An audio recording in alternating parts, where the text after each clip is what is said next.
Fala turma, beleza? Aqui é o Renato e voltamos à série de vídeos. Semana passada eu não consegui gravar, acabei ficando doente, peço desculpas aí, mas vamos lá para as mãos do dia. Peguei três mãos de cenário de Tribet Pot. É, Vai ter mão que eu vou comentar sobre a ação pré-flop e algumas ali sobre a ação pós-flop, beleza? Então, primeira mão aqui, a gente tem um As Double Suited bem forte aqui, né?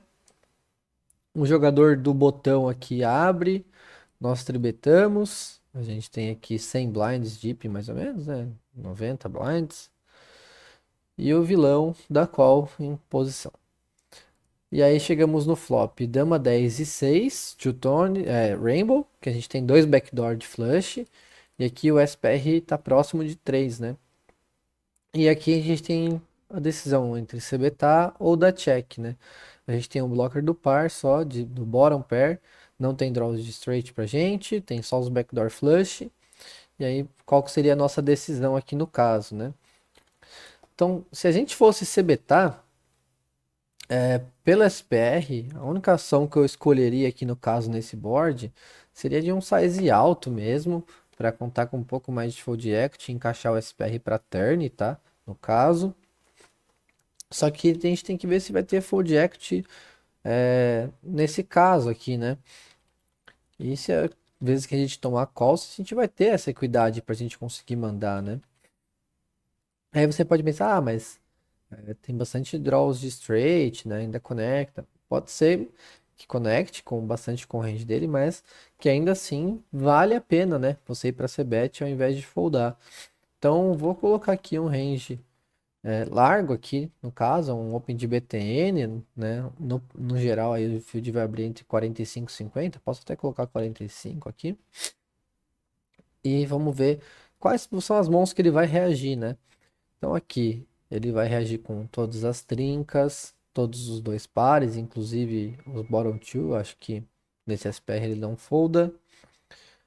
Aí todos os pares de dama ou 10 com alguma equidade adicional, overcards aqui, eu imagino que ele também vai reagir. Não tem flushes no board. Todos os wraps ele vai pagar. Acho que inclusive o 789 que ele pagou ali, ele não. Vou tirar até o 789 e vou deixar ele separado para ver o quanto impacta. E aqui nos combos de dama ou 10, eu vou colocar que ele esteja acompanhado dessas mãos aqui, né? De duas pontas, né? De brocas, cartas altas, né? Então são mãos que provavelmente ele vai pagar ali no caso, né? Então a gente tem duas pontas para cima, para baixo, duas brocas lá, ok. Então o range é próximo disso. Vou adicionar aqui nos combos de dama ou 10. Então a gente tem dois pares, isso. Tá. Então primeiro eu quero ver a fold equity, né? Então qual que é a frequência que o vilão vai ter essas mãos?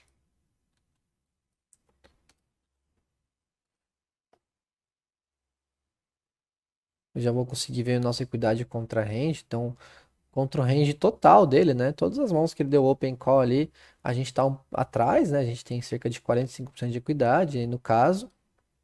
E a frequência que ele vai ter essas mãos é de 57%, tá? Então a gente tem uma fold equity de menos de 43%. Vou abrir uma outra tabela aqui. Cadê? Então, não tem bet do oponente. O pot antes da nossa bet tem 48. Nosso efetivo é 162. Aqui no caso. A nossa fold equity aí é 40. Vamos colocar 42, colocar um pouco abaixo. E qual que é a nossa equidade contra esse range, né? Que ele pagar aqui, se ele pagar com essas mãos. Pagar ou mandar, né, no caso. Imagino que seria uma equidade bem baixa, né? 33,7. Então, trazendo esses números para vocês aqui, a gente vai conseguir ver que ir de bet, no caso, vai ser uma jogada deficitária, né? Se a gente fosse de bet GL no caso, a gente está perdendo, né? ainda tem rake, mesmo tipo se a gente tivesse um pouquinho positivo, né, teria rake e tal, então não seria uma jogada positiva. A gente pode brincar com os números, né? Se a fold equity tipo, fosse um pouquinho maior, aí sei lá, 50%, seria uma jogada positiva mesmo com essa equidade. Por isso que eu falo que a gente tem que simular para ter certeza aí, né? Se a nossa equidade fosse um pouco melhor, aqui uns 36, aí 37, já seria uma jogada positiva, mas com essa equidade que a gente tem aqui, né, 33,7, 34, ainda é uma jogada deficitária aqui no caso, tá? É... Ah, mas então eu poderia fazer um size menor para ver o backdoor. Quando você faz um size menor, a sua fold equity vai ser menor, né? A reação do vilão vai ser maior, porque uma coisa é você potar, que aí o vilão não vê fold equity, em algumas mãos aqui ele vai optar só pelo call, né? Do que da raise, que contra um size menor ele poderia dar raise, né? Aí você acabaria foldando, então você vai estar gastando um dinheiro à toa. E o check call, para ver um backdoor flush, é bem ruim também, né? Porque ainda assim ele tem todas as mãos fortes lá no range de bet contra missa, ainda tem essas mãos de topo, né? Dois pares mais aqui no caso. Tem ainda os wraps com par, que são mãos bem fortes. Então você vai dar um call para armar, ainda pode ser que ele bet um size alto, né? Para armar, ainda uma equidade de turn para river num backdoor aqui, por exemplo, né? Sei lá, se bater aqui um 2 de copas. Você ainda não vai ter uma equidade tão boa assim, né? Imaginando que ele barrelasse todas essas mãos turn que ele betou, né? Tem 45, se ele betasse todas essas mãos, né? Tem aqui algumas mãos que talvez ele não aposte, pode ser que sim, mas acho que a maioria ele vai continuar assim. Aí você vai ter 45. Vai estar, se ele fizer um size de meio, vai ficar um SPR ainda um pouco maior que 1, né? Ok, né? Ainda tem uma equidade decente. Só que aí você tem que torcer para não bater ainda cartas que completem straight, né? Quais são as cartas boas aqui para você? 2, 3, 4, 5, 6 e 7. E as, né? O as ainda é ok. 2, 3, 4, 5, 6, 7. Então, metade do baralho ainda você vai ter que dar check fold, né? Tem que pôr isso aí também na conta. Então, no fritar dos ovos aqui, eu ficaria apenas com check fold nesse board, com essa mão aqui no caso. O herói aqui acabou errando, ele acabou mandando aqui e trombou o vilão lá. Então, vamos para a próxima. Aqui a gente tem um Rei Valavala Double Suited do TG. A gente opta pelo Open. A gente está aqui um pouco mais sem blinds, né? E a ação chega no Big Blind que tribeta. Então, primeira informação relevante aqui, qual é? É um tribet de Big Blind contra o TG, um tribet bem forte, né? Por mais que ele seja um jogador meio maníaco, né? Ele tem todos os pontos para dar apenas o call e defender, já tá HU, né? Ele tá fora de posição, mas ele optou pelo tribet, então a tendência é que ele tenha mãos decentes, né? Só que a nossa mão ainda é muito forte para jogar em posição, a gente tem uma defesa de tribet aqui bem tranquila. E aí bate um flop bem interessante. Dama 10 e 8, onde a gente bloqueia o nuts com vala vala, tem duas pontas ainda e um overpair, né? Porém, e o SPR aqui tá 5. O vilão, ele ainda opta pelo c-bet, um c-bet bem alto, né? E aqui fica a dúvida, né, do que fazer, né? Se você vai usar esses blockers, se vai dar call, vai dar raise. E aqui a minha decisão é muito clara, muito tranquila, que é apenas foldar, né? Não é longe de ser dos melhores flops para um tribet aqui CBTA, né? Se você pensar em range aqui, ele tem muito asas. No caso, ele não vai ter muito rei-rei, porque você tem rei-rei. Mas mesmo os combos de wraps aqui, tem que ser tendenciosos para ter copas, né? Para ele continuar com um CBET tão alto. Imagina que ele tem aqui as rei valete de ouros, né? Tipo, não é um board bom para ele CBETar, ainda mais um size alto, né? Onde ele vai tomar muita reação. Então aqui é um range bem forte. Então eu não vejo outra decisão aqui que não seja apenas foldar, né? O seu blocker aqui, por mais que tenha dois blockers do Nuts, ele acaba sendo bem irrelevante comparado com a força desse c-bet do vilão. Então lembrar que blockers não são tudo no jogo, né? Tem situações que o seu blocker não vai ser utilizável ali no caso, né? E essa aqui o herói acertou a decisão, no meu ponto de vista, de foldar. E para a última mão, Aqui é a mão que eu comentei que vai ter uma decisão aí no caso pré-flop. É uma mesa 2, o herói aqui, quase a mesa toda tem 200 blinds deep. O MP abre, o cutoff da call. A gente tem um Asas com uma conexão fraca, single suited de machucado. E aqui a decisão fica entre call, fold ou squeeze, né?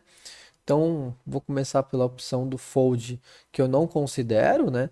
Por mais que a gente esteja do small blind com a mão um pouco desconectada e single suited, a gente tem um stack bem grande para trás multi-way, onde se você acertar a sua mão ou um draw forte aqui, você pode conseguir bastante ficha, tem bastante implied para trás, né?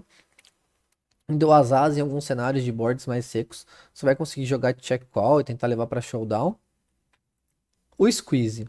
Por que que eu não opto pelo squeeze aqui no caso? Né? O size que você vai fazer aqui é 7, 14, 21, 28, 30. Você vai fazer 30. Se você levar um call, vai ficar com 60 e a gente vai ter aqui 400, vai ter 380 para trás. Então ainda vai ficar um SPR maior que 6. É um SPR bem alto para se jogar fora de posição. O squeeze, ou né, no caso de um asas mais fraco desse, né, um squeeze ou um tribet H1, do que seja, aí, o ideal é que você fique com SPR baixo para facilitar suas decisões e a sua realização de equidade, né?